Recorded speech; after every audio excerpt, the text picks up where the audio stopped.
Ah mon Seigneur, avec quoi délivrerai-je Israël?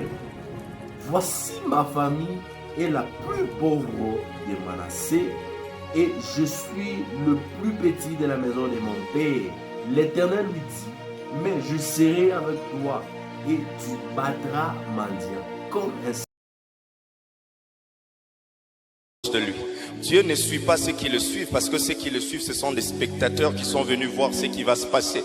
Mais Dieu s'approche de ceux qui s'approchent parce que ce sont des acteurs qui sont venus travailler avec lui. Voilà pourquoi lorsque cette femme a commencé à s'approcher de Jésus, la Bible dit que Jésus s'est retourné. Il y a encore des personnes capables de s'approcher de Jésus et d'arrêter la marche de Jésus.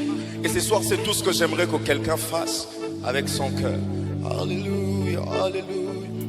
Choses dans la vie. Écoutez, ce sont des hôtels qu'on a déjà placés. Écoutez, ce qui va te permettre ce matin à mieux avancer, ce qui va te permettre ce matin à mieux évoluer, ce qui va te permettre ce matin à mieux faire les choses comme les autres, c'est lorsque tu vas prendre la décision de renverser les hôtels qui est dans la maison de ton père. Écoutez, la raison pour laquelle Dieu, lorsqu'il est apparu devant Abraham, il a dit à Abraham, quitte la maison de ton père, je ferai de toi le père de multitudes. Écoutez, la raison que Dieu avait dit à Abraham de quitter la maison de son père, parce qu'il y avait le Dieu des Baal qui était comme des barrières, qui empêchaient Abraham de faire la volonté de Dieu dans la maison de son père. C'est pourquoi Dieu avait dit à Abraham, quitte la maison de ton père, je ferai de toi le père des multitudes. Écoutez, ce matin, tu dois prendre la décision, tu dois être déterminé à renverser les hôtels, les lois qui sont dans la maison de ton père,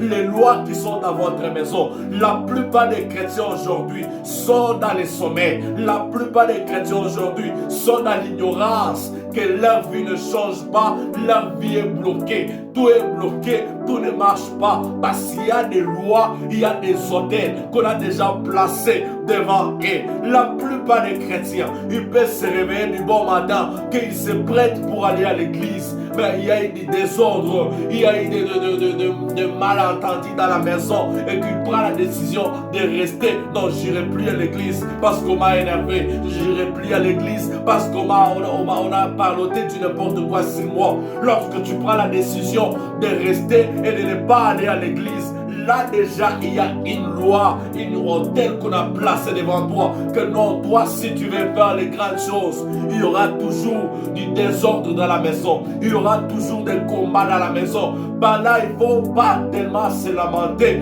et trop se poser des questions. Tu dois au moins comprendre que c'est une loi qu'on a déjà placée. La plupart des chrétiens, on a déjà placé des limites de loi, que toi tu ne toucheras pas beaucoup d'argent dans la vie, toi tu ne feras jamais de grandes choses, toi tu ne peux jamais voyager, toi tu ne peux jamais monter des véhicules, des avions, des bateaux, tout ça. Alors cela va te permettre ce matin à faire de grandes choses. C'est lorsque tu prendras la décision de renverser les hôtels qui est dans la maison de ton père, les hôtels qui a bloqué ta vie. Écoutez, lorsqu'on avait placé l'autel, une loi dans la vie d'Esther et dans la vie des enfants d'Israël qui étaient les Hébreux, on a dit que non,